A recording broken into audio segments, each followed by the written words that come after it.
Welcome to the Guyver Geek channel. I'm your host, Donavon Thompson, aka the Guyver Geek. And if you haven't already, hit that subscribe button. That way, you'll see on all future episodes of Guyver Legends like this one. And if you haven't noticed already, we have a very, very special guest with us, Mr. Bruno Patrick, aka Arlin Crane, the Guyver Zoanoid from Guyver 2 Dark Hero. Bruno, thank you so much for being here. I'm so thrilled to have you on the channel. Oh, you're so welcome, Donovan. I'm very excited to be here too, and I really, really appreciate all the fans and people that are out there Yeah. watching. Well, we've had a couple meetings before this, and like I said, there's a good, healthy cult following for these films. There's a lot of lovers of the IP itself, and it's touched a lot of people's lives, including my own. And it's helped push me into the filmmaking genre and wanting to be behind the camera and see how the sauce is made. And so having you on here and having people get to kind of catch up with you and see what you're up to these days, and also talk about your process as a filmmaker, as an actor, I think is awesome. And I'm super excited to get started. Cool. Very cool. Yeah. So just real quick, Bruno, what made you want to become an actor? What was the starting process of that? I'm glad you asked that question because I did think about that. And when I was growing up, I was extremely shy and very insecure.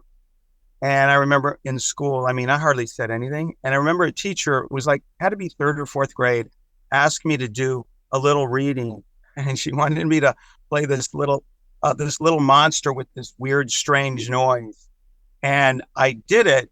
And I was so shy. But then for some reason after that, whenever we were walking down the hall and I saw the teacher, she goes, Bruno, she goes, do that little noise you do with that monster. And every time I did it, everybody was like impressed. And I don't know, for some reason that kind of got me out of myself a little bit and felt like I was being seen. I felt a little better and it was excited to be kind of looked at and liked, sort of, so that kind of got me into it. Awesome. Yeah. Well, so that got you into it. Can you describe one of your first experiences like on the stage? I know that you've done some theater, like The Giant, the Pixie, Not Enough Rope. Yeah. What's it like being on the stage versus being on something like a film set or a television set? Well, definitely on a stage, that is, it's quite a rush. The nerves are a little higher stakes because you're live, you're in front of people. And when I did The Giant and the Pixie, I was very lucky because they cast me as a lead in it, and it was a world premiere of that play, and it fit me perfect. But wow. I remember the stress I went under because it was a lead, my first lead, and I'd get to the studio before, and I would run like 2 or 3 miles before makeup and that, and as I got more used to it, it was very exciting. Just to carry a whole show like that. When I did finish, I thought to myself, you know what, you have the talent, you have the craft to carry anything pretty much, whether it be a lead in a film and things like that. So that was very exciting. As far as film go, getting the part is like the icing on the cake. Most of the work regards to film is auditions after auditions, callbacks, and then do you match? Then they do a chemistry read with another actor. It's a long process to really cast a film. But once you get that, then you go to work. I'm actually in 3 classes right now, and I have great teachers, and it's always go back to work. You can get at a certain level of skill with your art, with your acting, but you still have to go you have to start from the basics in every single role, which is the same. But again, back to your question, as far as kind of the difference, once you get rolling on stage, night after night, you become, your role becomes richer, deeper, and you feel more confident as time goes on. But opening nights, like, yikes, it's pretty stressful. Yeah, I bet. And also, I guess, I've had a lot of theater friends in the past, and one of the things they kind of always tell me is like, and these friends also dabble with student films, whatever, and a lot of them prefer theater because for them, every night it's always different, right? Whereas film, it's like kind of solidified in there, and then it's like that's the only one people will ever get to see again. But on theater every night, it's like you get to present something different, something new, and see how the audience is reacting. Well, that's great you bring up that point, Donovan. Each night when it is new, it goes to show you that, the way a lot of the better actors, so to speak, or the ones that you like to watch and you're riveted to, do change each night. They're organically living moment to moment with what they're getting from the other actors. A lot of the acting that if it's like what we call result acting, you're playing the end of the scene, that's really not any fun, it's not new and fresh all the time, because you know where you're going where you want the scene to go at the end. Right. And usually if you're a beginner actor, you start off that way, but hopefully you'll learn that you want to organically go moment to moment, and each night you want it to be different, and it will if you develop that craft. Yeah, no, that's awesome. It just goes to show you like how each one is so different and how each one is so important to giving Right. not only the performers but also the audience different experiences and however they consume it. That's just awesome to hear. You mentioned that you have 3 acting classes at the moment. We've talked a little bit in Correct. the past, but you have some pretty noteworthy teachers like Salam Jens, Lauren Right. Patrick Snadler, some of these others. Stephen Book, for example, he wrote a book on acting. Correct. These are some of your trainers. What Right. other role models can you tell me, or what's the most valuable thing you learned from these guys? Well, I currently that I have not put on my resume. I've been studying for a year and a half. It's a 2-year program with a Meisner technique, if you're familiar with that technique. Mm-hmm. Sandy Meisner created it, and I'm studying with one of his teachers that is a much older person, and he's been with him forever, and he's a great teacher, William Alderson. He's in Hollywood, and I love that technique. I'm studying that one twice a week. I'm in his class, and I'm with Salome Jens, who is the moderator of the Actor Studio, and she's brilliant. She's Lee Strasberg. She came from the Lee Strasberg era. Right. As far as what I've learned from them, there's so much. I can't thank them enough, actually. And a couple of them, they've been really hard. I mean, some of the teachers are really hard on students. Definitely, I got my, I got yelled at a number of times. But as far as what I've gathered along the way, again, there's many different levels it takes to become a real accomplished actor. But I mentioned earlier, organic moment to moment is really important, and how to develop that. Basically, it's and again, I mentioned about not result acting. It's really easy to read a script, read a scene, and go, okay, this is how the scene's going. That's just dialogue. It's you always have to answer the questions: who, what, where, when, and why. Where am I at? Who am I talking to? What do they mean to me? And it's touching. Sorry, got kind of emotional. No, you're good.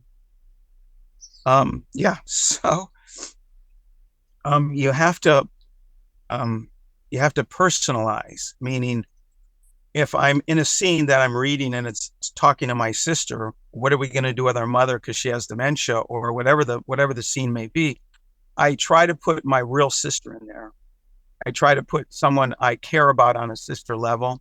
And you can do that a number of ways. You can actually put your sister in there, or you can imagine a close sister of a good friend. So there's a ways to get that, but that's part of the homework. Part of the homework is really personalizing your mother. If there's a woman on stage that's not your mother, how do you put your mother in there?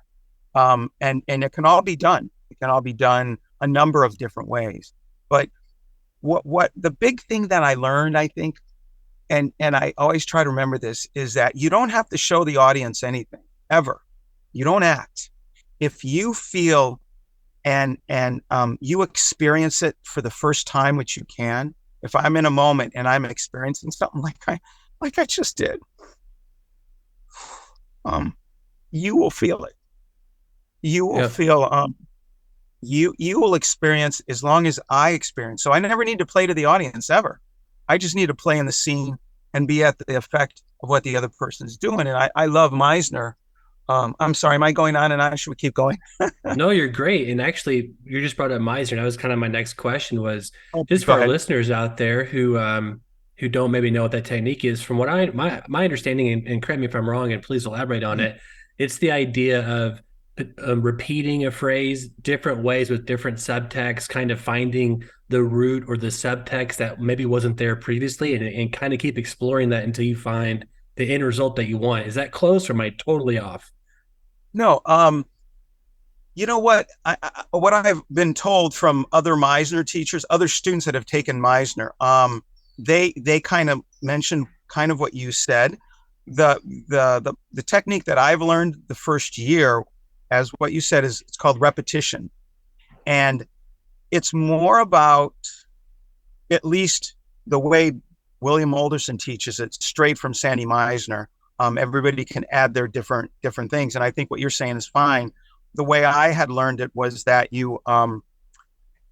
uh, you you'll say a line and they'll say it back. They'll say a line, they'll say it back. But the only time that you say anything or do anything is from an impulse inside, and it's only done when an external force makes you do it. You don't move, you don't talk, you don't do anything, and that's what I'm working on pretty much on my craft now. Is like, and it makes it craft so much better. Like, you really have to listen to the other person. Like, I really have to listen to you, and then, oh, I see you shook your head. So I'm going to repeat. I might repeat that, and I see you smile, and then you would say, oh, I'm smiling, and then I go, yes, you're smiling. Oh, you're smiling. Yes, I'm smiling. But Gotcha. you won't say anything until it's an instinct, because what we're finding out, and through Meisner, acting is not in your head at all. It's in your heart. It's in your instinct. It's in your gut. When you go to your head, which I have a tendency to do a lot, but I finally have gotten out of that. It's from there. And that's what I think the repetitive exercise does, at least did for me. It made me really, really listen to the person and kind of get out of my bubble of self-conscious actor. Oh, how am I doing? How am I doing? Self-judging, self-critiquing. It's more of like, once you get out of that bubble and I'm looking at you and I'm paying attention to what you need or what I need from you, I'm less self-conscious. Apparently that's what, when Bill was talking about Sandy Meisner, I think when he developed the technique, he realized that actors were very insecure and they never listened. So he goes, how can he develop a technique where they're listening and they're not self-conscious and they're really listening? And that's where the repetition came from, as Bill taught me last year. So Gotcha. Yeah, it it's seems that. like, I mean, a great real life example would be if two people are arguing or something, and one person is sitting there trying to just interrupt them and get a word in. They're not really listening, right? They're worried about what they're going to say next. Maybe Exactly. from the actor perspective, that frees them up instead of them worried about their performance of like, oh, I gotta be mad here. They get to live in the moment more and be more organic and get to a place together. That's what it sounds like you're telling me. Yes, exactly. And it's amazing when you shift from one acting style to this, and then the response from my fellow students and yourself, you can really feel a difference. So it's very No, cool. no, it's super cool, and it's always fascinating hearing. I've worked with actors, and I've interviewed a few different people from the last couple of years, and it's always fascinating hearing their different methods and what works for them. And I talked to someone recently where they were talking. I brought the analogy of Bruce Lee of like how he had a martial art and he took from various different places to kind of find out what worked for him, right? And there's Right. obviously no set path, but we all respond to things differently, and it's just always fun to hear what works for them. Absolutely. Like with Salome Jins, I've studied with her for years and years and years before this Meisner, and I still take her once a week. She comes from Lee Strasberg, and they're very sense memory. They're very, like, I'm working on a character right now. Um, it's an old play called Hatful of Rain, and it's a husband that's a drug addict. Are you familiar with Hatful of Rain? No, I'm not. He and so I'm a character that has to come off of withdrawal, or I'm withdrawing because I can't get drugs. And I play a variety of different parts. But in this particular one, I'm using cold, the shivering of cold. And I've worked on that before. And we've spent years in classes sitting around doing sense memory, meaning like, how would it be for me in 0-degree weather? And where, when I breathe in the cold. And when you slow everything down and don't play like this, and you really sense, how is your hands cold? What's the numbness? How is when the breath goes down into the lungs, where does that shiver come from? When you study it and moment to moment, you can develop a lot of phenomenal technique with sense memory, with even alcohol. You don't try to be drunk, you try not to be drunk. Right. Even with cold, you try not to be cold, you try to be warm. So I'm working on the withdrawal of this addict that I'm working on with using cold, where he's shivering, and then but my teacher recently gave me the direction. Well, you're shivering. That's a great idea, Salome said. You can use cold, but try not to shiver. Have it inside and try to get it. And then, because that's more real. It's not like, oh, I'm cold. Right. When you try to stop it, it's like a drunk, an alcoholic. You try to walk straight. You try to talk straight. You're not drunk. Everything's fine. And then people watch. There's a great video on YouTube, and it's went around places. It's Sir Michael Caine kind of talking to some acting students or whatever. Yeah. And he describes the exact same thing you're talking about, how he was trying to play drunk in a scene, and the director came up to him and said, "What are you doing?" He's like, "Oh, I'm drunk." And he said, "No, you're not. You're totally fine. You think you're fine. You just, yeah, exactly. That's exactly what you're talking about there." And to kind of piggyback off that, I want to ask you, what has been your most what do you think I'm getting jumbled up here. What can make a role or inhabiting a character difficult?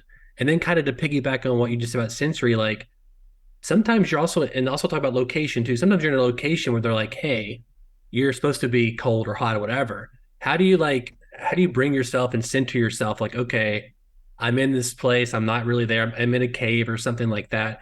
What makes those kind of things challenging as an actor? Oh, when you're having a difficult time coming up with the feeling or the emotion or the sensory. Yeah, or like, example, Crane, for example, you're not some bad, you're not a bad guy, right? Bruno, you're very sweet, you're very nice to talk to, and you don't have the ulterior motive. So how do you get to that place? How do you think, okay, I'm not Bruno Patrick anymore. Now I'm this character, whatever that character may be. Right. That's a good question. One of our teachers would say, we have every single thing in us. Nothing is foreign to us as far as humans. We have the killer instinct. We have the lover. We have all the stuff that's in us. And I grew up in Detroit, so I fought, and I had a really bad temper at one time, and people couldn't even recognize me sometimes, So we all have that side. It's a matter of, especially if it's challenging on a set, when you get to do your homework, you can either pull it. I could pull that, say I need to be like what you said with the cave scene. I was thinking about that because you mentioned that before. As far as where he was coming from, Crane, I have to justify. And I want to say James Caan said this. He says, if you have to push an old lady in a wheelchair down the stairs, how do you do that? How do you do that as a person, and where do you justify that?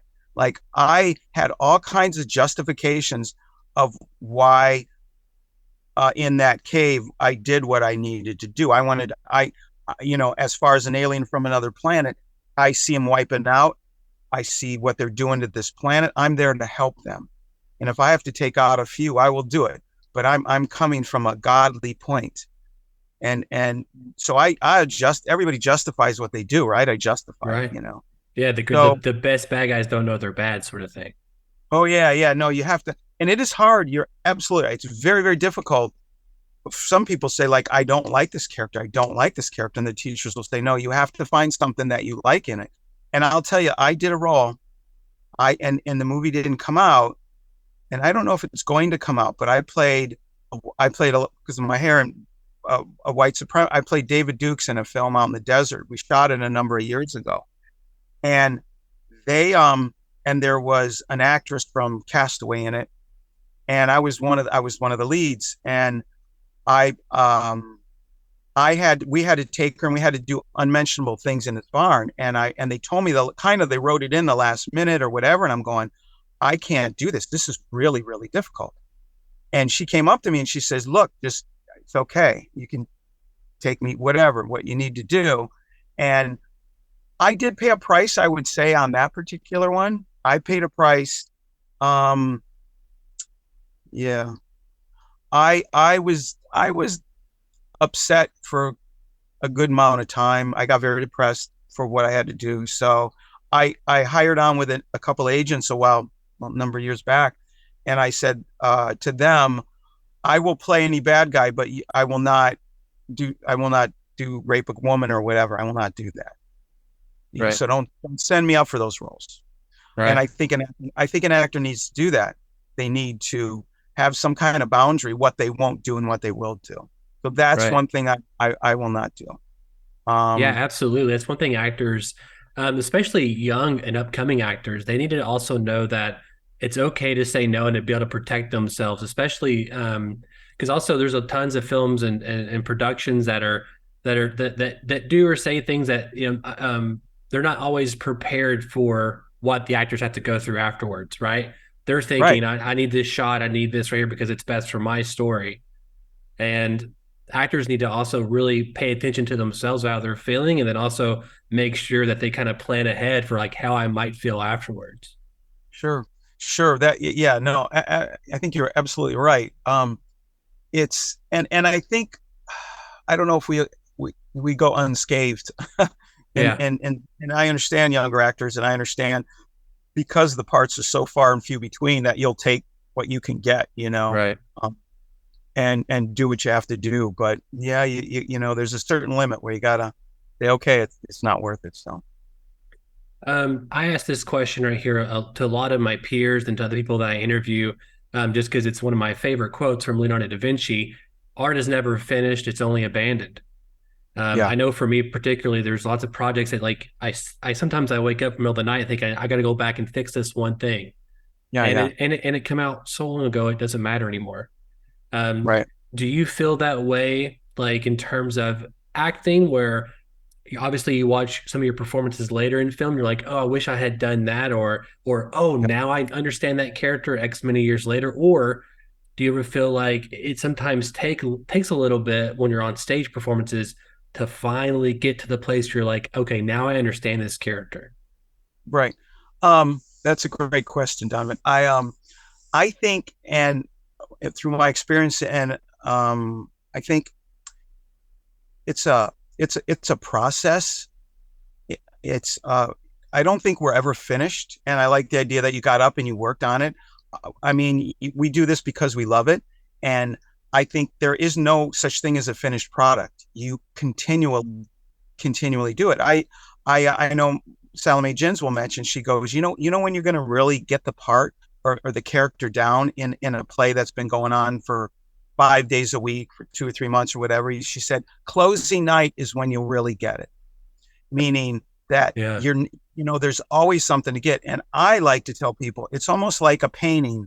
It's a beautiful painting that you're painting. It's a whole process. And each time you start a new character, you got a blank canvas and you start painting, and it gets prettier and prettier as you do it, but you really never end. You were never going to really, you may finish it to a degree. And then if you put it down, you'll look at it at a different angle, paint a little more, but totally it's a process. Even in our classes, it's just a rehearsal. You never do a finished product. And that helps a lot because it stays out of our minds as a result. It's got to look like this. This is the finished product. You get it that way, and then you're lost as an artist and actor. I believe. Yeah, it's tough. It's hard to walk away sometimes from your babies. They're your babies, whether it be a performance or a film or a script or whatever it is. But so for me, I'm a writer and director primarily, and one of the things that not I don't wrestle with, but I'm always curious as to how others actors think or feel on a set is what's their level of involvement that they want to kind of contribute. Meaning, does does this actor or do you particularly do you like a director who has a very clear cut vision, or someone like I want you to say it like this, blah blah blah, or someone that gives you kind of flexibility, something you can kind of grow with together? I mean, does that help you having that strict like you say, okay, this is what they want, I can deliver that, or you Yeah. like kind of that collaboration? Which one do you prefer? Oh, that's another good question. And I thought about that. I think definitely um, I would not like line readings. This is the way you've got to say it. No actor that really works hard wants them to say, a line a certain way for sure.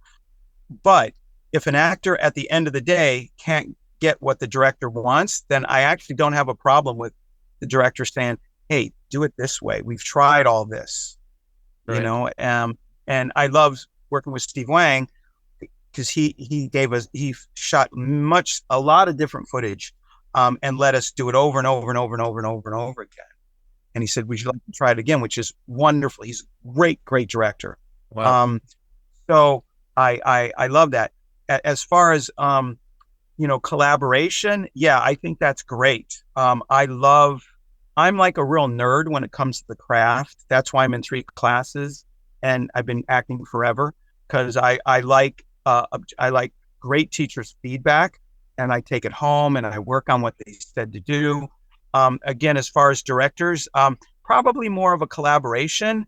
And what I really like about a director, you could tell right away if they've had acting training, because then they know how to talk to actors, which is great.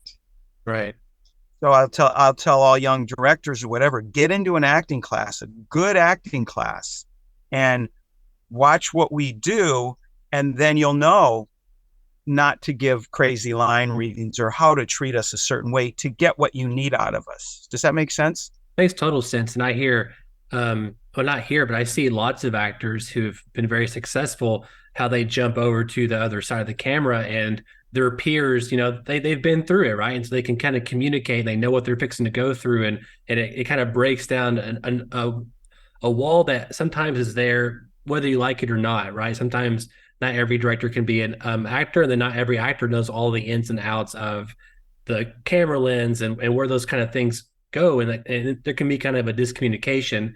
And I've taught at various levels, different film classes, and one thing I always kind of tell everyone, like, look, I understand you want to specialize in like cinematography or whatever, but please try to branch out and learn all the things. That way you can communicate to every single department very clearly. Like you don't Right. have to be an editor, but you need to tell someone how to edit. And the same goes for what you're saying. I think it's a great idea to get some acting experience for a director, and so they can communicate. Because at the end of the day, you know, hopefully you're surrounding yourself with a lot of people who are better than you at your craft in all facets. And a director's job, primarily, other than making all the decisions, right, is to hire great actors. And if you hire a Right. great actor, they do about 80%, 85% of your directing already. And they're going to make you look good. And hopefully you can make them look good in return. Absolutely. No, no, that's very, very well put for sure. Yeah. So tell me about your last experience on a stage or a film. Um, I thought about that also. It's been a while. I can always reflect back on the Giant and the Pixie as far as that was done in Anaheim at the I want to say the Chance Theater, I think it was. That whole process made me grow as an actor unbelievably a huge amount. Because it was like working the craft day after day, and it was all encompassing. I mean, and you get really burnt out for sure, but it's very rewarding at the end of the day. And again, when you start out, there was a lot of funny things, and what's interesting is there'll always be a mistake. There'll always be everything, there's always some chaos when you're working on a project. It never runs smooth. There's always something that happens, which be just prepared for it. And I learned that through this particular project, which was very interesting. That, and our teacher will always say, look, you know, things will fall down, sets will happen, a dog will bark, somebody will whatever in the audience. And you just got to include that and take it in and go. There was the very last scene when I was working on the Giant, the Pixie. We switched directors like 2 or 3 times. The writer, the producer fired these directors, and it was chaotic on on the set. And I'm going like, oh my God, I love this one director.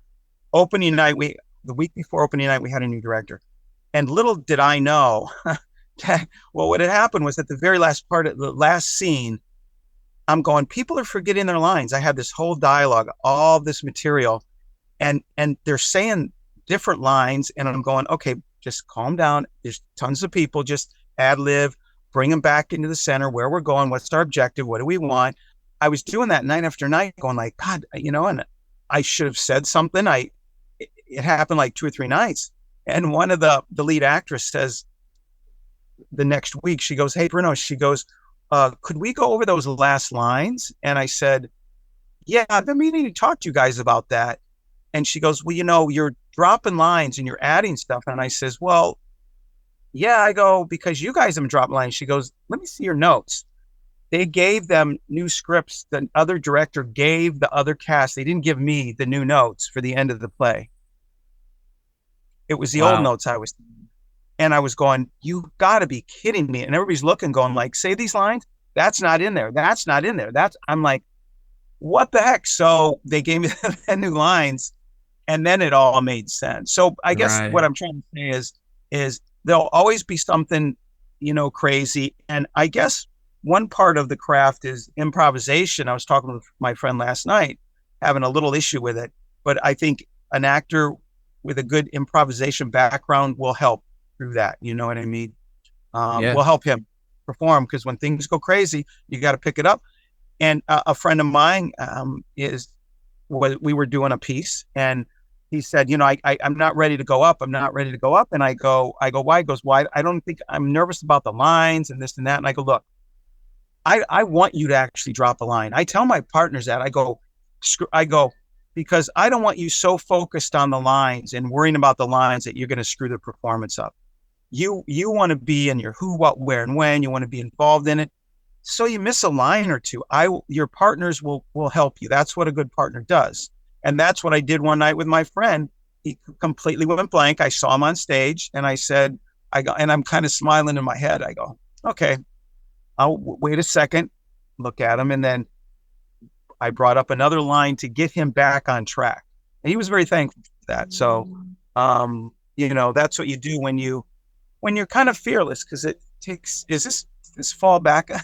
No, I think it's fine. It's fine. Yeah. Okay. Sorry, my backdrop is, there we go. Sorry. No, you're fine. Yeah, just to kind of, it makes sense to kind of sum all that up. It seems like a great lesson, whether it be on theater or on film, and really in life in general, is having the ability or the skill set to navigate through the storm, to navigate through that chaos. Yeah. Yes. Yeah, that's a very good point. That's it. And it's a matter of relaxing, letting go, letting God, let go and let God, and just go, this is the way it's supposed to go. And I guess one teacher said, it's what we do as director, actor, and filmmakers, it's one of the most bravest things that any human can actually do. So, and I'm kind of agreeing with that. It's a very brave and noble thing that we attempt to do. So. And now a word from our sponsors.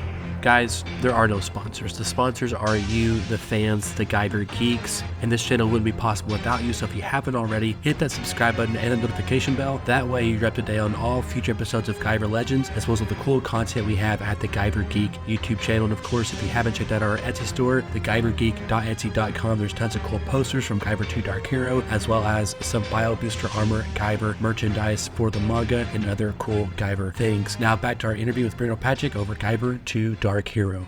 Well, Bruno, I'd be a little remiss in not asking you any Guyver 2 Dark Hero questions. That is probably why most of our listeners are here to kind of get some inside information on one of our favorite movies, one of our favorite IPs. So, just kind of starting off here, what was the process, what was the story in kind of finding out about this production and then ultimately signing on? Oh, great. Donovan, I think back then it's a little different with regards to submissions. Back then, we would send in a hard copy with our headshot and resume, and we would find a breakdown through, I think it was Backstage at the time. And I would send out 5 or 10 a week, throw them out there to different projects. And whoever called me in, I would go to their set or their casting call in, read, and then get cast or not. When it came to the Guyver, I remember getting the call and they gave me a time to come in for my audition. And when I got there, it was interesting. It was in the Valley in North Hollywood area. And it's funny because I walked in and I told them who I was, and they said, "Well, your audition, you got here a little early." So I think I was there a hour early. I try to do that with all my auditions. I would recommend that for anyone. Get there early. And I said, "Could I read the script?" And she goes, "Yeah." So I sat there for an hour and I said, "Could you give me a little more time?" And so I think it was like an hour and a half, and I read through the whole play or the whole screenplay. And I think that really helped me a lot for the audition. So then when I went in, Steve Wang was there and a couple other, I think it was the AD, assistant director. And I read with, I think it was the casting agent, and I did quite well. And they called me back and I read again. And eventually they called me, and I was so pleasingly shocked when they said, "Hey, you got the role, come and sign the contract." And I was going, "Yeah." Yeah. So No, that's awesome. it was a huge, it was a big part of my life at that time. It was really rewarding, and the whole process was just phenomenal, and I learned so much. So I was very lucky. So No, that's a treat to hear. Now, whenever you're looking in these magazines and kind of look at these productions, right, it may have said Guyver 2 or just the Guyver, whatever. Did you right. know that there was a previous film beforehand? And did you do any type of, did you go back and watch it, or just like, I want to kind of come into this with no expectations or predeterminations of my character or the universe and attack it that way? Sure. Well, I had no idea there was a Guyver one. And once I signed, I think it was later on that I actually sat down with some friends and watched the film. So yeah, I don't have a problem with watching, the first one as far as, is it going to sway my decisions, my choices for the character? No, and I don't remember it doing that, but I really enjoyed the first one. So I said, "Oh, this is really cool." So I get to do the sequel. So, I was pretty jazzed. Yeah, that's awesome. And, you know, I mean, this isn't no secret or anything, but a lot of the fans of these movies, they hold the Right. sec they love the first one, but they hold the second one in like an especially high regard just because the tone shifts dramatically in terms of it takes itself more seriously. The stakes are Right. seem a little higher, the choreography, all those kind of things. So there's kind of more into it that kind of feels not only like the IP it's based on, but just like, hey, we're really trying to stick with a certain tone here. And I think your Right. character of Arlin Crane really elevates that and really brings all that kind of thing home. So Well, that's I know sometimes, you know, I've talked to a couple actors in terms of like what ultimately made you join the production. right. And a lot of actors tell me I wanted a job, you know, and Yeah, and that's a lot of times why I, you know, do things like, you know, I don't always want to grab or gaff or whatever. So right. what ultimately made you do that? Just it seemed a lot of fun to you, or also another potential avenue to get your foot in the door. Yeah, all the above. I wanted work for sure. And it was a great way to definitely get my foot in the door. And when it was such a bigger production that I had done before. I had done different college productions and smaller independent films, and this one was a bigger one. And and especially sci-fi. I loved sci-fi, so it was like going, okay, put me right in there. This is going to be great. So and then just the character reading through it and seeing, and the transformation scene was just, I worked with many hours with a teacher on that morphine process. And it was a lot of fun. It was a lot of fun. Yeah, I mean, I almost, how can it not be fun, right? Um, Mm-hmm. I have a 2-year-old Right. son, and he's really big into Power Rangers right now. Great. And I kind of always, and I was too at that age, but I kind Yeah. of, when I talk about this movie to people, and I've said this a few times on the channel, whatever, that people are like, well, what's this movie about, or how do you describe it? I say, well, it's like rated R Power Rangers, right? And Right. so it's Yeah. it's kind of like Sure. taking those Saturday morning shows and kind of growing them up a little bit. So I remember as a kid, again, Right. that's debatable whether I should have been watching this at this age, but I Right. did, and I would, watch Saturday morning cartoon or whatever and watch the Power Rangers. And then I'd be like, oh, let's turn on, this more adult fare. And you felt like it was kind of like stepping into being an adult a little bit. And, as a fan or as a kid, it was fun and a little taboo. And even watching it now, it was way ahead of its time. And what's Right. interesting to me, there's a lot of movies that are shot in Japan that are very Power Ranger-esque, right?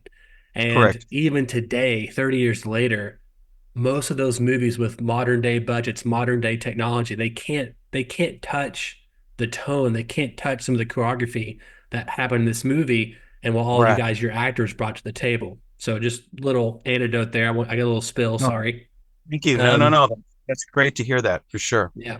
Was there a table read or anything? I know that you auditioned in front of Steve Wang ahead of time, but was there at any point that you guys get to rehearse? I know on an independent film, you're very lucky if you get to rehearse, and sometimes even on big budget ones, you get lucky if you get to rehearse. So did you have Right. any rehearse time or anything like that? You know, uh, it's interesting because David Hayter and I got together and worked on a number of our scenes independently. Even Chris Michaels and I, we outside of as far as a table read, I honestly I want to say there was one, but I don't remember it real clearly. But I know that independently the actors got together in our individual scenes and worked outside on it. We had a really great time doing that. Yeah, that was yeah, it's really it was good. It was good. So yeah, No, that's great because, and one thing I think actors, especially, this is a taboo thing to say, but a lot of actors can be insecure or they can be, within themselves and kind of especially afraid of some of the larger machine of the film part of it, like all these people working, trying to make them right. look good, all this kind of stuff. And I think it's a very smart thing. Like what you guys did was, hey, even if we don't have time for rehearsals on the day of the set or whatever, Yeah, with Steve Wang, he's being pulled 1,000 different directions, especially as an independent director. That's right. very smart. You guys decided to get together and do that. And I would implore other actors, if you have the time, don't goof off. Like go rehearse, and you'll make the movie better. No, you're 100% right with that. You can, it's like anything. You can never work too hard at it, and you can never rehearse too much. I don't think. Some people say you can over rehearse, and I don't. If you do it properly, you know, the way I had learned, I think it's you just work it every day. You work it every day. Yeah, you need to take breaks, but you definitely got to. For me, I'm really disciplined. I'll work an hour or two on my craft every single day, usually twice a day, even on the Wow. projects I'm working now. So, um, Wow. Yeah, that's yeah, awesome. yeah, and I was going to say, and it is overwhelming when if we talk about when I went on set, and that you may ask me more questions about that, but the set was phenomenal. What they were building in this huge building in the Valley area in Los Angeles was overwhelming. So it was a little intimidating for sure, but I made sure that I was really prepared to do my work for sure. Yeah, piggybacking off of that, again, I think we've talked a little bit, maybe in this interview earlier or previous in other conversations, but there's a book that just come out by Don O'Brien called Right, Budget Biomorphs: The Making of the Guyver Films. And in there, they kind of detail um, this location you're talking about, which is this cave area, and how right, they had kind of not this revolving hallway cave system, but like where you could go in there, and depending on the camera setup, you could flip it around, shoot at different angles. That way, it felt like this cave, the tunnels in this cave, kind of went forever, kind of situation. Oh, right, And right. and that sounds awesome. First of all, and having the privilege to be able to work in a real environment like that, that sounds awesome. And I can only imagine being there. Yeah, I got to tell you, when I walked in there and saw the crew and the structure they were building, the cave, it was unbelievable. I was going like, holy cow. I was always amazed every time I went there because it was so complex, like what you were saying, the cave systems. And just the putting it all together. It was like building a skyscraper within a big building. And outside on the perimeter, outside of the cave area, there were booths with different workers working on the Guyver, the different outfits. And there were I had to be half a dozen, if not more, booths where independent workers were creating the monsters and creating different things for the movie. It was amazing just to see. Well, what's the one thing that kind of, I mean, obviously the cave system seems pretty impressive, but what's the one thing that kind of, you're like, whoa, what's the pinch me moment? Like, okay, is it that walking in that set, or like the budget's been reported, it's about $800,000, which is Right, a healthy budget, especially 30 years ago. right. It's healthy for independent filmmaking, especially. But it's still like not everything in the world, right? That's still indie filmmaking. Sure. But what's that pinch me moment? Is it whenever, the slate's in front of you and they Right. they say action, or is it when you're walking into these systems and seeing all these professionals at their top of their game? Yeah. I think there was a number of things. Definitely when I went into the cave and from the outside, it looked so different. Once you get into the cave and how well they made the sets, and you're walking around, and you're and you're ready to shoot, and you do a couple run throughs before Steve ends up shooting. You're just amazed. There was a waterfall in there. It was like, oh my gosh, when we walked through all the little caverns and everything else, how perfect, particular, and really detailed they were with this cave and the waterfall. It was really amazing. That was when it was an eye opener. And when usually when you're in your first scene and the whole crew is there, and you're like they're doing it, it's like, okay, this can be a little a little intimidating and overwhelming, but as long as you focus on what you need to do in the scene, then you're okay. I know that when we went on set 2, which was up in the mountains, Angeles Crest Mountains, which was probably about an hour away, we were way up in this forest. And I remember showing up. They picked us up. I want to say, I don't know how they shuttled us up. We all shuttled together. Well, a number of us shuttled together in it was like a big van. It wasn't a limo. It was a big van, and they took us up there. And I just remember showing up at the set up in the mountains, and all the trailers and all the people that were there helping out and working. And it was just that was an aha moment. Like, wow, I've really landed here. So had my own little trailer. Wow, And that's my awesome. own makeup artist and the whole 9 yards. And the interesting thing was and I really like this part. It was hard to get used to was somebody was always following me around. I would look around, and they had somebody, like, because the director would talk to the person that was following me around and said, Crane, you're up in 15 minutes. I go, okay, thank you. Do you need anything? I'm fine. Would you like some water? They were very gracious and very attentive to the actors, which was really nice. That is nice. Did you guys have a decent crafty table or anything to kind of a small break area in between sets or anything? Yeah, they definitely catered the food. I don't remember exactly the Sure. quality or Well, but it was, sure, but yeah. they definitely took care of us in that department for sure. So, One adage I got this from a mentor of mine, but I tell all my film students or colleagues, I say, if you can't feed your crew, you don't deserve to make a movie, um, So, that's wonderful. Yeah, that's yeah. very big. That's great to hear. That being said, I think at the college level, almost all of our film productions, they would go, whether, I wasn't directing, I was just helping or whatever. It'd always be Little Caesar's pizza every time. It is like the cheapest $5, because we have no budgets, we're just doing this for Right, whatever we right. can. But You hey, got to but they you got to do what you got to do. And independent absolutely. actors, if they're really health conscious, they'll bring their own cooler, their own food. I bring usually my own health food with salads and hummus and all that stuff. So Wow, no, fruits and that's vegetables. awesome. That's great. Yeah. Now, as filmmakers know, and maybe our listeners don't, films are complex organisms, and not all the time you get to shoot the movie in the way in which you watch it, right? You're shooting things out of order. That's due to Absolutely. everything from budget, actor schedules, to Right. climate, weather, all these things. So did you happen to shoot your film or your scenes chronologically, or do you remember kind of bouncing back and forth, and were you there for the entire production, or there primarily for your scenes? Um, I think we did definitely bounce back and forth between the mountains and the cave. But I know they wanted to get all the cave scenes out, uh, probably first, and then I'm trying to remember the sequence, and then we went up and did a lot of the mountain areas just because the locations were so far apart. Um, and yeah, so yeah, they definitely were done out of sequence.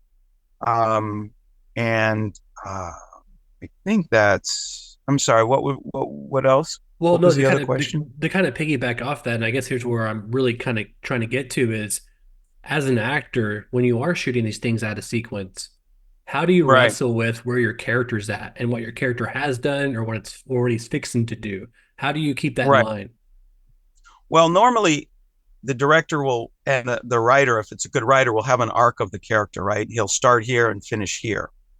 So, but as long as, and if you get confused with that, is like I read the script over and over all the time. I'll read front to back once or twice a week, the whole thing to make sure I have that arc clear.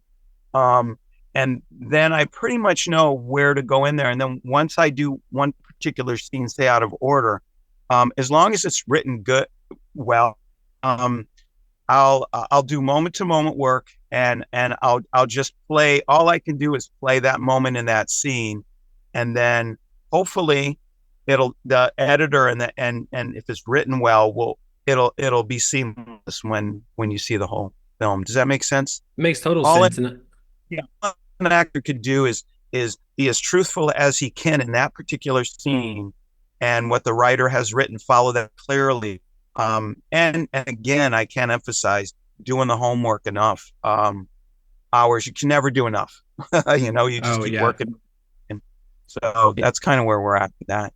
No, that makes sense. Yeah, and also you touched upon this a little bit, I think, but it would be Steve Wang's his prerogative too to be like, hey, no, remember this, and this is where you're supposed to be at emotionally there, and he's your quarterback, right? He's the guy that's trying to keep everyone in line Absolutely. and keep you guys on track. So, Right. and speaking of Steve, what was it like working with him? Right, there's a lot of reports through the book and through other people that he's very detail oriented, but he had fun. What was his Right. directorial style? What was it like working with Steve Wang?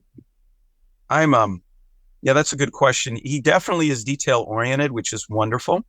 Um, and he I really, really liked the amount of he gave me he's really great to work with because he gave me freedom to do what I do, and he saw that I had the craft to do it. So he didn't have to result me to an area. And he would let me film over and over and over and over and over the same scene, which is unbelievable because the footage he shot on us, he said, "You want to do it again? Would you like to do it again? Would you like to do it again?" And I go, "Yep, yep, yep. I don't feel right." And he really listened. And I really give him credit in one particular, the scene that probably most of the fans like, the cave scene with David and I when I morphed, right? David and I worked on that independently outside of the time we filmed many, many times. And we felt like we really had it down well. And when we went on set with Steve and the crew was there, and Steve started to go to direct it, he goes, "Okay, this is what I want you to do." And I remember David was so great. David said, he goes, Steve, he goes, let Bruno just watch what we've got. Let Bruno do the scene. Let him almost direct it. Well, just let him do his thing and you'll like it. And so he goes, okay. And Steve just didn't say a word and let me do it over and over and over. And they loved what I did. So thanks to David, he just, he didn't have to tweak what I had. So. Well, that's awesome. And you're right. That is it's one of the best scenes in the movie because that's really the first time that our protagonist and our antagonist are kind of shedding their skins, right? That's like right. Sean is kind of admitting he's the Guyver, and you're admitting that also there's a lot more going on here than some of the other people might not know about. He knows. Sure. And it's like it's finally the two characters of our story finally seeing each other and finally talking to each other. I'm getting chills talking about it, Bruno.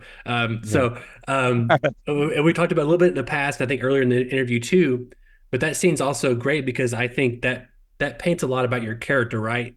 Some people could argue that, this guy, he's a soldier. He's not mustache twirly, but he's very singular focused, right? He has an objective to do, right?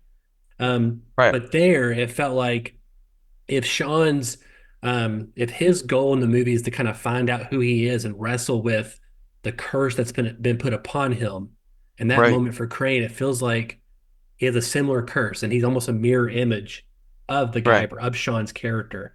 At the very end of that scene, you morph into your Zoanoid counterpart, and it becomes more antagonistic. But it feels like in that moment, Crane was allowing himself to kind of show a little bit, maybe, of how he's feeling on the inside. Right. And you know what? You're absolutely right. And it's really great that you analyze that in that way. When I worked on that part of it, I definitely personalized it. I made it, I brought parts of my life to that when I was a kid and how I grew up and how people treated me. And when I was lost and confused, I tried to bring that in and just worked on that and tried to bring that part, of it. And as I mentioned, maybe I mentioned it earlier, every character, you kind of have to like who you're playing, even if it's a killer or a bad guy. You got to find redeeming qualities and things you like about them. And they're in all characters and all bad guys, there is a good part to them, I believe.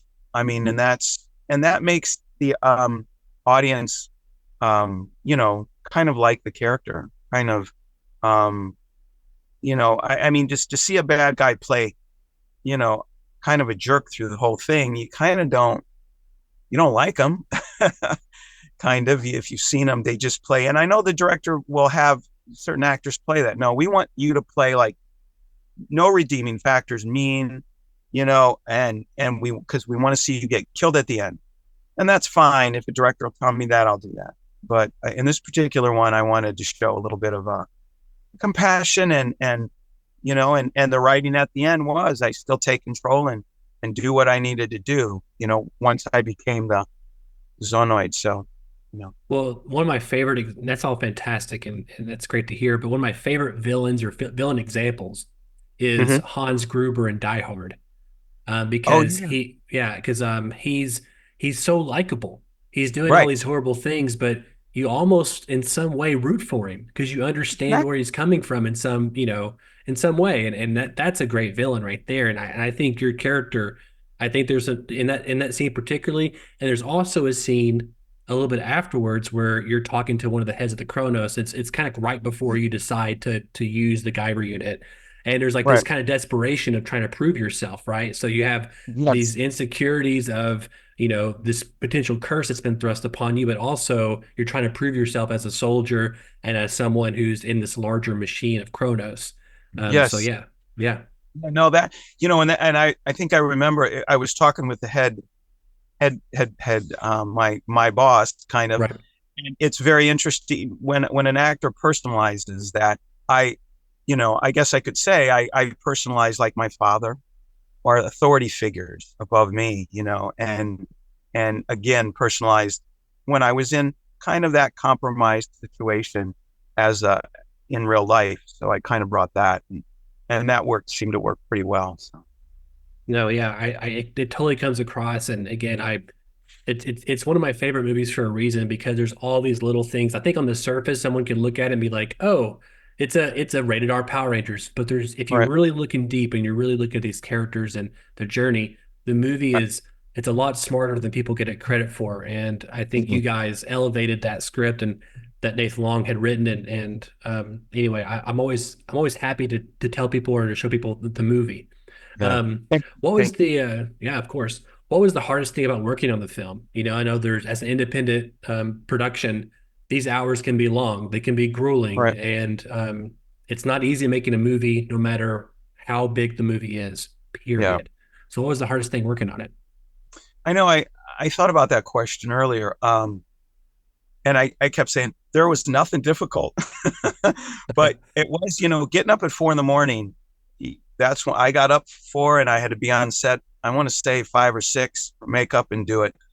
So after days and days of that, you physically, mentally get burnt out, but you kind of have to keep going.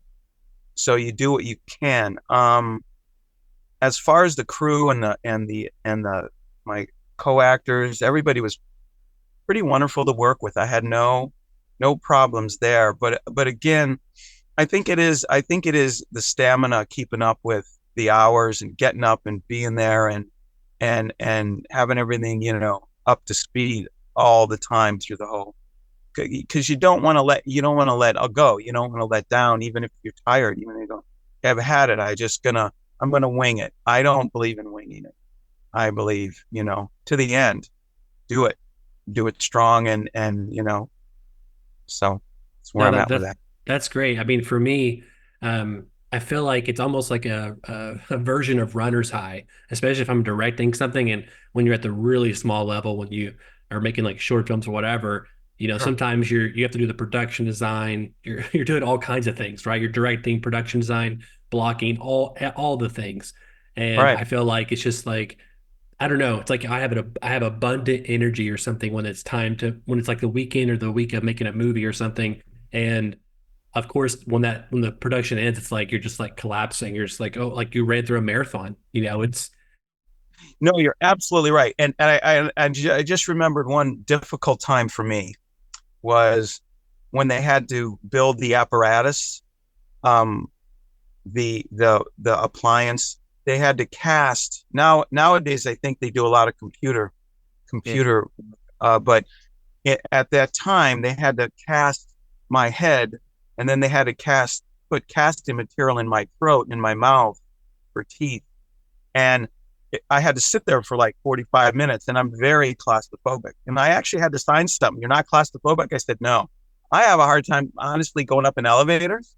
That's a big thing. I'll do it, but I definitely claustrophobic. And it's a really funny story. I had a friend, she's a nurse, and I literally had her like strap me to a chair because I said I need to be able to sit for 40, 45 minutes while this is drying up and they're working on me. So she helped me deal with the claustrophobia, and she came with me and held my hand. But it was, especially when they put all this cement in your mouth and it was like you couldn't swallow, and they put it on your face and you had to just breathe through your nose and be really still.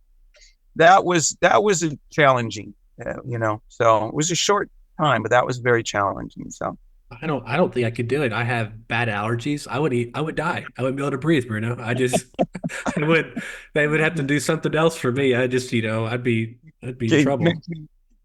give you a lot of medication or drink heavily or whatever before you do it. Well, what the company that I had it done at said, I can't remember. It was a big star that came in, and he wasn't prepared. And I want to say it was a big star.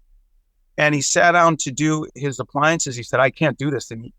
They said he just left like a half hour ago. And I can't remember. I wish I would remember the star's name, but he said we started doing that, and he goes, no, I can't do that. So, it's not I for get it. everyone. Yeah, Yeah, I yeah, get it. I totally get it. One of the last things I'll kind of ask, or two last questions here. One of them being, so we know that like in the throughout the movie, you're typically the human version of your character. And Correct. then whenever you're the Zoanoid character, you're probably in a booth, you're doing ADR, those kind of things. Was Sure. there any type of approach, or did Steve have any suggestions for um, Crane as a human versus Crane as a Zoanoid? Because you have some great lines, like in the finale of the movie, like who's going to Right. protect the protector, stuff like that. Like I quote that stuff all the time, and it's so Well, that's fun. And like, great. was there a different Right. approach when you're, more confident, maybe? Well, the sound was done it was really nice because it was done in a small booth, a soundproof booth, and Steve and the other production team were outside, and I had headphones and a microphone, and I just had my script there, and I went through different lines that he wanted for me to say. He said, "Okay, turn to this page, say this." And he said, "Well, do this one where you're screaming so loud and you're dying, or say this line very confident." He did give me some cues on how to say it, but it was actually that was really a fun part, especially the ah! and some of the lines. It was so it was done in a booth. It was very comfortable. It was very easy to do, and it was great.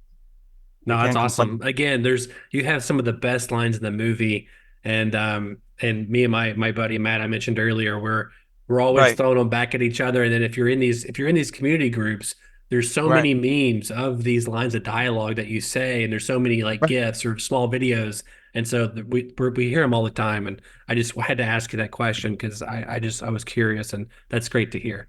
Oh Um, yeah, so, there's been not talk, but David Hayter and Steve Wang both over the years have talked about if they could get the rights back or figure out the right situation that they would make a Guyver 3. yeah. And as a writer, well, first of all, as we know in the second movie, you didn't make it, right? Right, right, Your character ended. But there's all kinds of things you can do to bring a character back. If they ever right. approached you, would you ever come back for a Guyver 3? Um, that's a great question.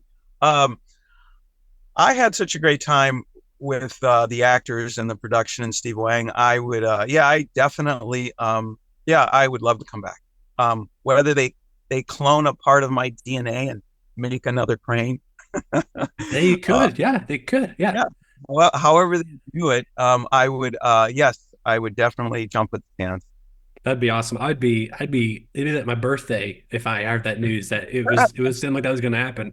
Well, hey, thank you so much for asking or talking about the Guyver stuff. I kind of wrap up here real quick and kind of talk a little bit more about the acting stuff. So, what advice and kind of leave our viewers with this because Sure. again, the channel is called the Guyver Geek, but I am a filmmaker first. What advice do you have to actors who are getting into this space? Or independent filmmakers who are trying to get their feet wet? Like, what advice does Bruno Patrick have for them? As far as directors, I think I mentioned before what I really like directors that actually take acting classes. Not a lot, but get a good feel of what the actor needs or how that process works. I love the Meisner technique. I love Stanislavski, which a lot of teachers, the Lee Strasberg method. So a good acting class for actors and for directors, and a good audition class for actors for sure. That's independent, and and I would do that, but once you start that, after I would do it a year or so, but get right into some, get a good headshot, get right into sending it out on the lower budget productions or even college universities. If you could start doing some film work, get experience, take the class, but as soon as you can get out of class, get some experience on the road doing things. And that's as far as the directors. That's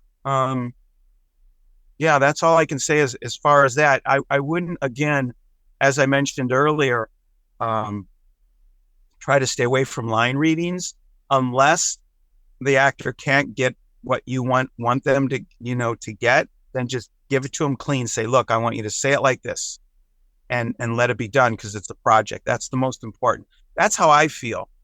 I think, some of these actors with egos, they want to do it their way and this and that.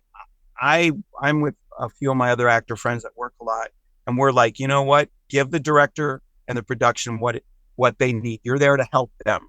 You're not there to fight with them, right? Or show your ego. That's what I would recommend definitely for actors and that. So I don't know if that answers the question. No, it does. I mean, no, it absolutely does. It makes a lot of sense. And, just talking to you privately and then also talking to you throughout this interview, Right. I get a great sense in that you are someone who really is working at their craft and someone who's really detail oriented with this art form. And so I want to ask you, Yeah, because I think you'd be great at this. Have you ever directed or have you ever considered directing before? I've thought about it. I have directed fellow actors in different scenes for auditions for different shows and things like that. And if anyone called me up, I'd go, yeah, I'll help you out. I think because my time is limited, also people said, well, why don't you go out for commercials? And I would do that if it dropped into my lap.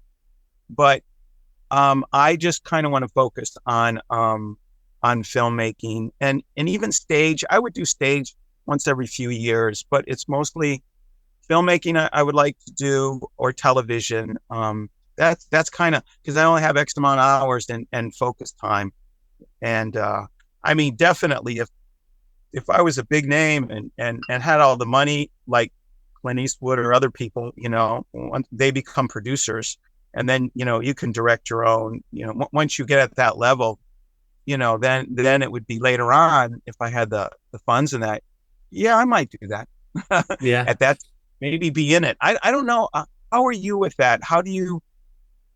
What is your thought? Let me ask you a question as far as a director directing it and being in the movie also. What is your thought on that? I think it's a very tricky thing. I think just automatic thing is whenever I'm just directing a project, I don't Right. like my actors to look at the monitor. Like I don't like Okay. them to look at their performances, right? And so, Right. but someone a director, like let's just use Sylvester Stallone as example. He's directed and acted in the same projects, right? Right. Someone like that, they have to go back and look at the monitor. I can only imagine if you're especially a leading role, playing both those things and having like an objective opinion on your performance, and then also trying to keep track of everybody else's along with the entire Yeah. production at its stake. Maybe it's possible. I'm not an actor, first of all, but I think I would be more comfortable at a smaller bit role or a cameo or something Right. than that. But I kudos to those people who do. I'd always in a fun way, a fun aggravation way, when someone like Bradley Cooper, acts for so long and then they jump to directing. I'm like, Sure. dude, like you're good at everything. Like why are you taking my job too? But like as Yeah. a fun poke and prod, I've obviously I'm glad he's doing it, but yeah, no, I don't know. I haven't been in that situation, but where I've gotten to do that. I've been in front of the camera some, but I think I want to hone this part of the craft before I Correct. kind of start branching out. So Right. Right. Yeah, yeah. that's how I feel. I want to kind of focus. Yeah, no, So, it makes a lot of sense. Well, Bruno, what's the future look like for you, man? I know you said you're focusing on filmmaking and you're going to these acting classes and stuff like that. Do you have anything that it's exciting you about an upcoming project, or anything that is kind of keep your juices flowing? well, it's interesting that since the strike is over, and as we're talking, I'm on my cell phone, and I just got a thing from my agent. It was just blipped through it like an audition for General Hospital. Wow, So it's like just 20 seconds ago it came across. So wow, that's the first audition I had since the strike ended. So this is a good thing. So that's part of what I'll be doing. And it's I will just keep at it. That's and keep at it. And it's very interesting because of my look and where I'm at. I normally get cast well, I can get cast as cops or bad guys. I've done a lot of that. And recently, my agent said, "Look, we want you to try some wigs on." So I was very lucky, and I went to some of the best people in the business that work on huge films, and I was so lucky to get someone that helped me pick out and cut and design a couple wigs. And it's really trippy. It's really funny. So I just had headshots a couple days ago with Russell Bear, who's one of the best in Hollywood. And we got some phenomenal shots, but I do not look at all like I look like this. But so my I guess the reason I bring this up is I and my agents want me to see if I can, be called in for different parts, not just bad guys, tough guys, but maybe more of a leading man type. So we'll see. That's awesome. And I'm going to be looking out for you. And I wish you all the best in the world. And also, hopefully, maybe one day we'll be on a set together. You never know what's going to happen, Bruno. That'd be great, Donovan. I really appreciate all you've done here, and my heart really goes out. I'm really touched that, all the fans that really still love Guyver and support us, as actors, and it's just pretty overwhelming. So thank you.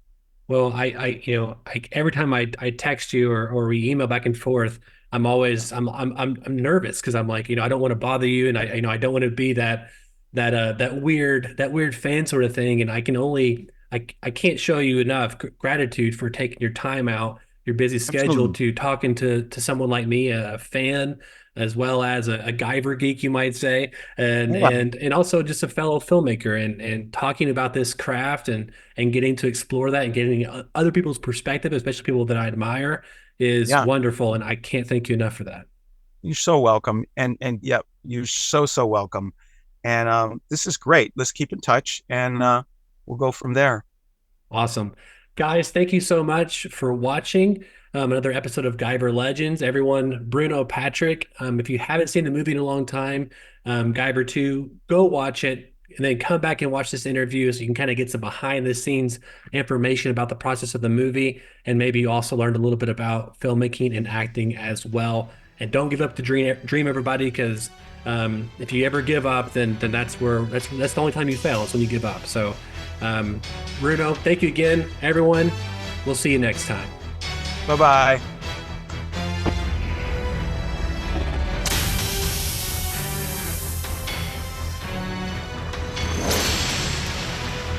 For more content like this, head over to youtube.com/@theguyvergeek for 4K remasters, retrospectives, behind the scenes, and more as we catalog the Guyver universe. Thank you so much for watching. Make sure to subscribe, and we'll see you next time.